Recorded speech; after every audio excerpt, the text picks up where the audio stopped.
société bi bul xam.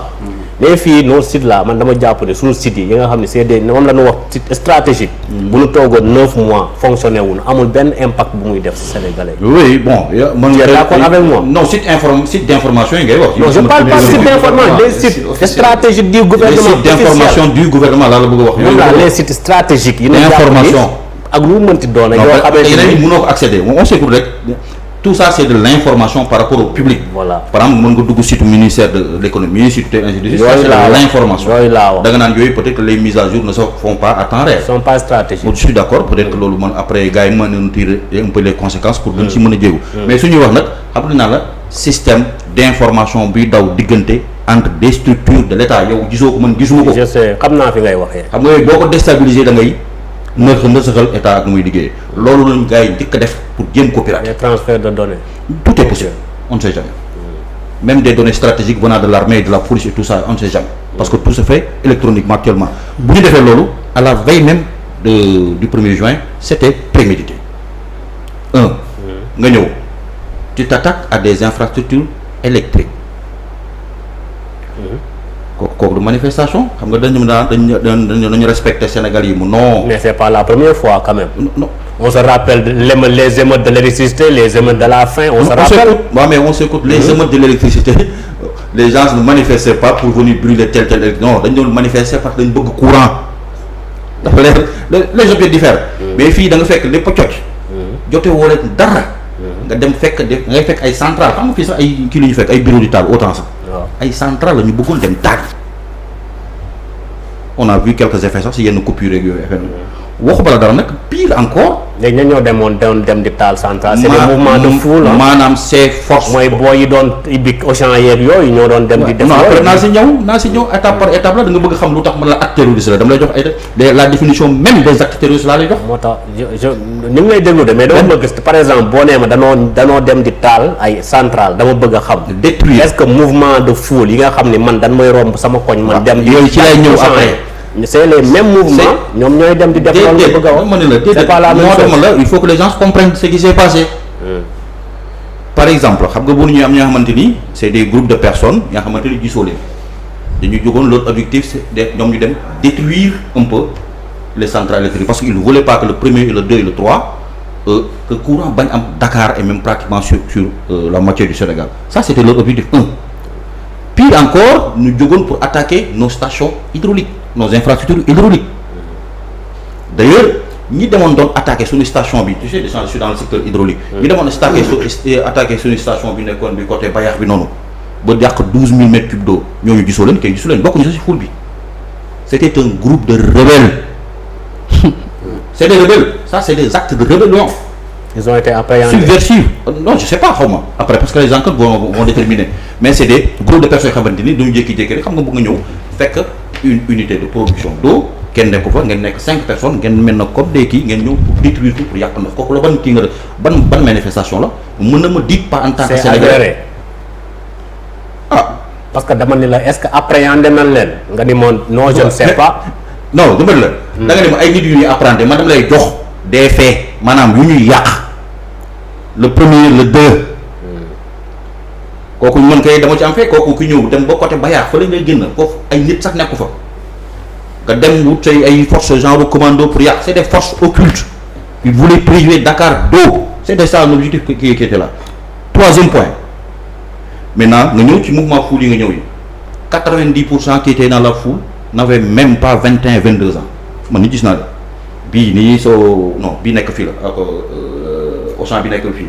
ñi ñu doon ñëw bu ngeen xool dama la 80 à 92 ans c'était des enfants maanaam ma riirandoo ñu rax ci quelques personnes am ñu ma ciy gis ma leen ni ñii dëkkuñu Dakar. demal Auchan bi di nga miir bi dañ ko xotti. mais comment tu peux déterminer une personne. un Sénégalais si xam nga ni ñu dofuñu mais ça booy ñëw si problème da booy ñëw parce que c'est pas ça booy ñëw nga kagule wu. Avec ces genre tatouage tu vois c'est des gens. Non les cagoules c'était juste pour ne pas. On se connaît ça amu leen ay nante ngeen boo ñëwee ba fii ñëw pour taal magasin quel que soit bu la neex sax jëlal ñi Dakar lañ dëkk mais c'est des rebelles. Rebelles comment? Ah oui. Venus d'où? C'est des actes de rébellion. Ok. C'est des actes subversifs.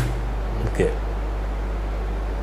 da nga ñëw ngir taal magasin Auchan magasin ak yeneen romb des biens privés des Sénégalais comme vous. à quelle fin non fa laa jëm kay moo tax les gilets jaunes est-ce que mos nga dégg ñu ne les gilets jaunes ce sont des rebelles. non je veux juste savoir. En France, quand ils faisaient des manifestations, ils faisaient des casses, non? Est-ce qu'une fois le gouvernement français avec des caboules, avec est-ce des qu'une fois le gouvernement français est sorti pour dire que ces gens-là, ce sont des rebelles ou ce sont des terroristes? Ils n'ont jamais été des terroristes. On le laisse terminer. Et puis, de vue, comment on peut apprécier la nationalité de la personne? nationalité. Oui, vous avez dit que ce ne sont pas des Sénégalais, ou bien? Ils ne sont pas de Dakar. On le laisse terminer son idée. Comme si les gens étaient de Dakar, il y a une manière, il y a une oui, ils ne sont pas venus de Dakar. On le laisse terminer ses idées. Ce ne sont pas des Dakarois, ce n'est pas de la population dakaroise, c'est des gens qui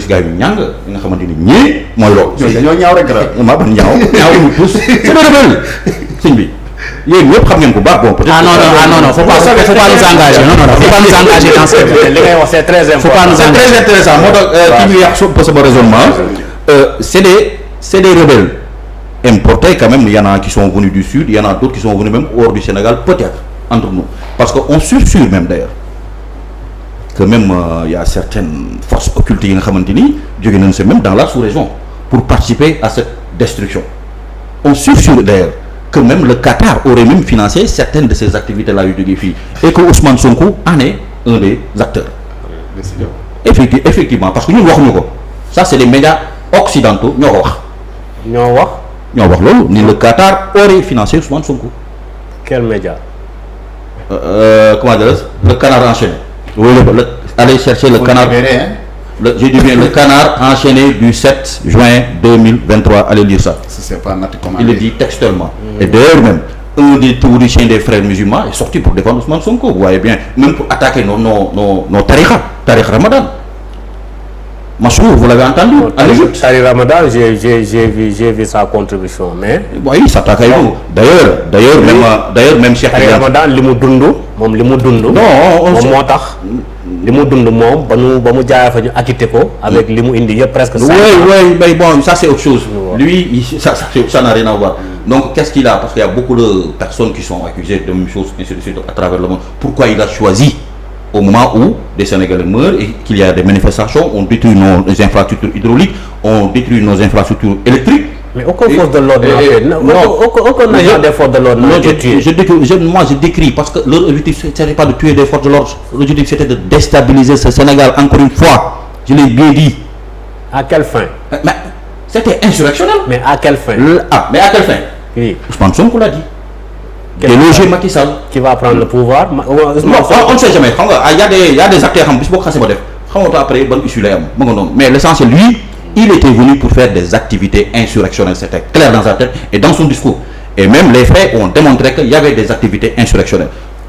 Et quatrième point, Dioulo, il n'y a pas de marche où il y aurait des drapeaux avec des idées et des pancartes. Il y en a pas.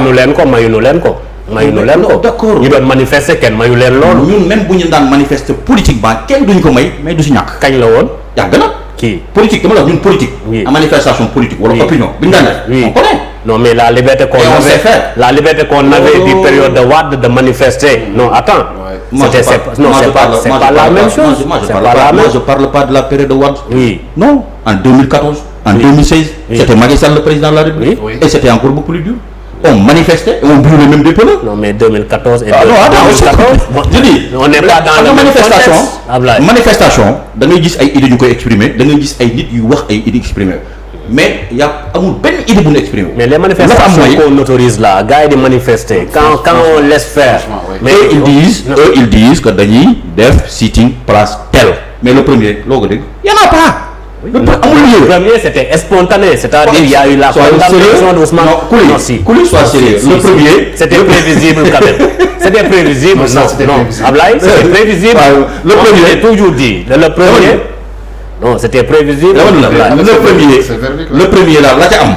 L'ère d'un Sénégalais ñëpp gis nañu ay forces occultes, yu ay rebelles rax et qu'il y avait eu, semble-t-il, des financements extérieurs et même, d'après les médias occidentaux, que les frères musulmans, parce que, comme ils ont trois affaires là, il y avait les rebelles, il y avait aussi des salafistes, adeptes même des frères musulmans, parce que quand vous voyez même les théoriciens des frères musulmans qui défendent même l'affaire, ainsi de suite, allant jusqu'à ce que Cheikh Tidiane Sy, le fils d'Al-Amin, a répondu Tariq Ramadan. Et d'une certaine manière à Massoud d'Égypte. Donc maintenant, tout ceci, combiné à tout cela, on voit très clairement que l'objectif était de détruire la République. C'était clair. Parce que manifestation, xam nañ ñu koy défé. Ñun ñi ay doomi Ablaye Wade la mo yar. Xam nañ manifestation ñu koy défé. Xam nañ ñuy défé la yépp. Mais manifestation man joguma ludul toj këru jàmbur, taal këru jàmbur, taal juma, taal corbillard. On doit tirer sur eux.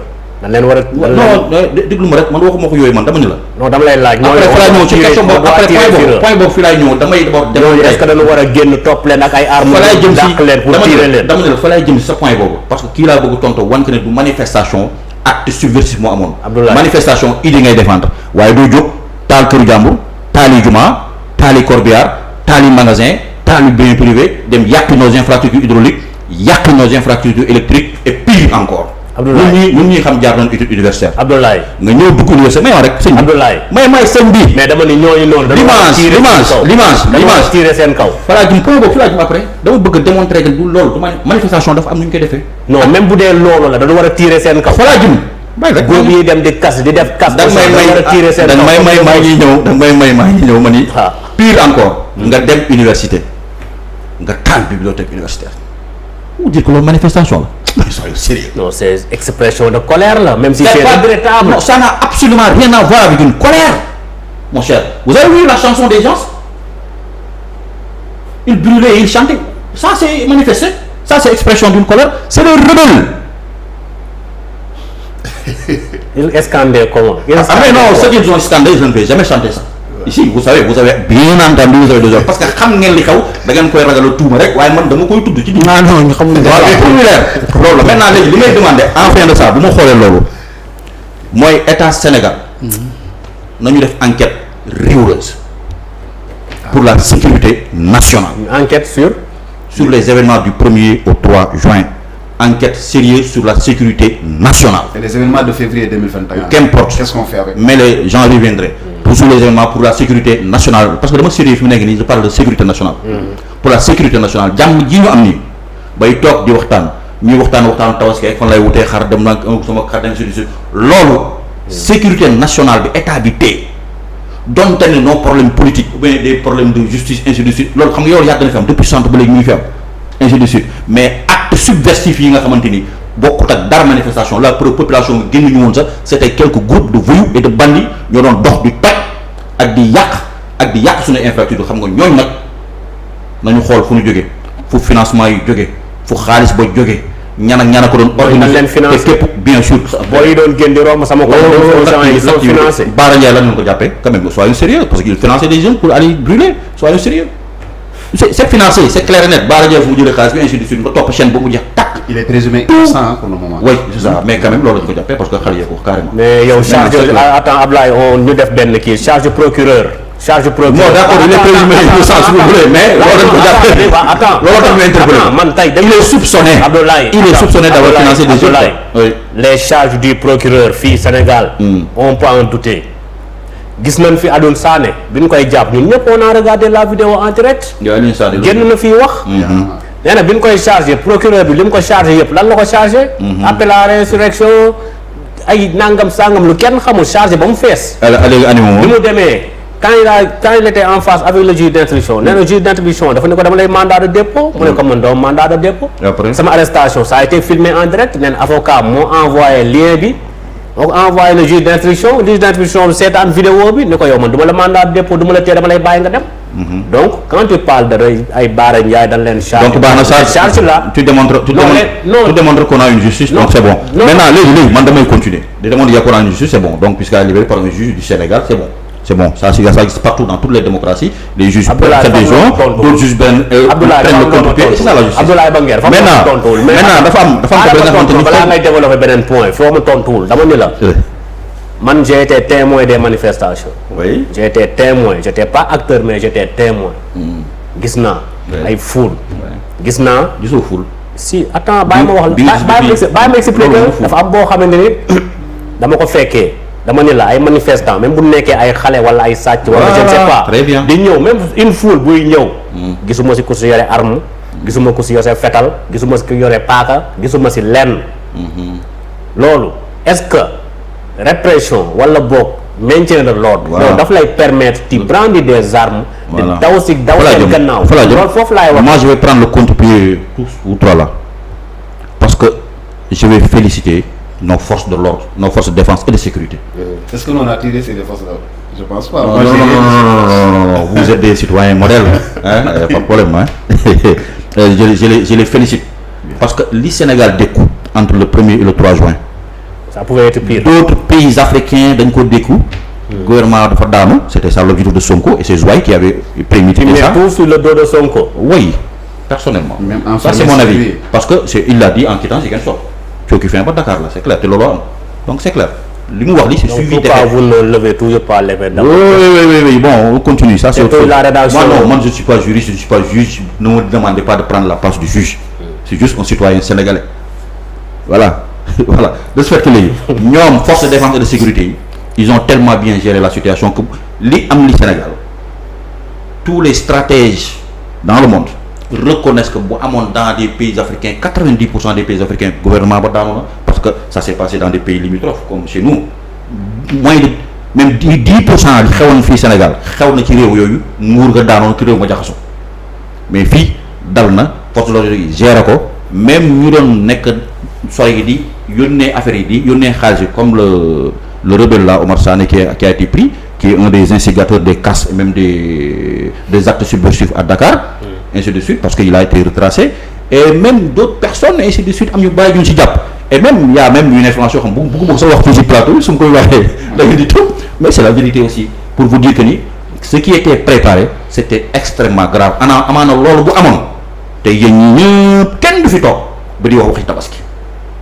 Donc comme nous prémédité woon ci biir réew mi prémédité woon ci biir dëkk bi ku dëkk bi du am courant du am ndox rax ci nga toj ay banque bu leen fàtte te même pas de banque qu'est-ce que ça va ak manifestation du manifestation c'était des actes non waaye acte subversif nag loolu lay àndal les gens voulaient Abdoulaye loolu les instigateurs non on en reviendra les instigateurs voulaient créer la même situation qu'au Mali en France ils voulaient créer la même situation au Burkina ou même en Guinée. C'était ça leur objectif. Donc c'était des actes subversifs de gouvernement enquête bu wóor képp ku ci taqee na sol ko trafatal ay nit nan la dóor daan yu wóor cënk afin que kenn dootu osé di recruter des forces occultes pour dal pour yàq suñu république. Ça c'est très clair loolu foofu moom na ci rek rigoureux xam nga maintenant revenant aux forces de l'ordre dem ni mu leen jaajëfalee wax dëgg yàlla chapeau à eux. Ils ont sauvé la république, ils ont sauvé le peuple sénégalais. Li ñu dégg bu xewoon ci yeneen réew yi on aurait entendu 1000 morts. Mais vous me dites de dizaines, quinzaines, ben sax ëpp na ñu ngi leen di jaarate di leen masawu. Mais compte tenu de l'attaque insurrectionnelle subie par la République et par l'État, mais maa ngi leen di jaajëfal. Ils ont minimisé quand même les dégâts et les conséquences et les pertes en vie humaine. Bien que ils ont minimisé. Oui, ils les ont minimisés. Te maa ngi leen di gën a aussi encourager. Comme yii dafa am te comme on est dans un cercle de feu, ma wax état du Sénégal na gën a armer suñu police. 2 civils yooyu nekkoon policiers yor arme maa ngi leen di gën a encourager la prochaine fois qu'il y aura d'attaques subversives comme ça insurrectionnelles nañu gën a taxaw. Comment? Ah oui ça. Comment? Si. Avec des armes. Oui pour ñu gën a tirer pour ñu gën a rey. C'est des manifestants dégg nga le rebelle yi ñoo rey. Arme police tiré wu. Police tiré wu. Parler de civils, de policiers en civil avec des armes. Oui, dama mais c'est des rebelles. Policiers en civil. Pourquoi les armes? Parce qu'il y avait des rebelles à Dakar. Ils ont tiré sur des rebelles. Oui. Ils ont tué des rebelles. Non, je sais pas. Maintenant, non. C'était des rebelles. Maintenant, ils ont tiré les rebelles.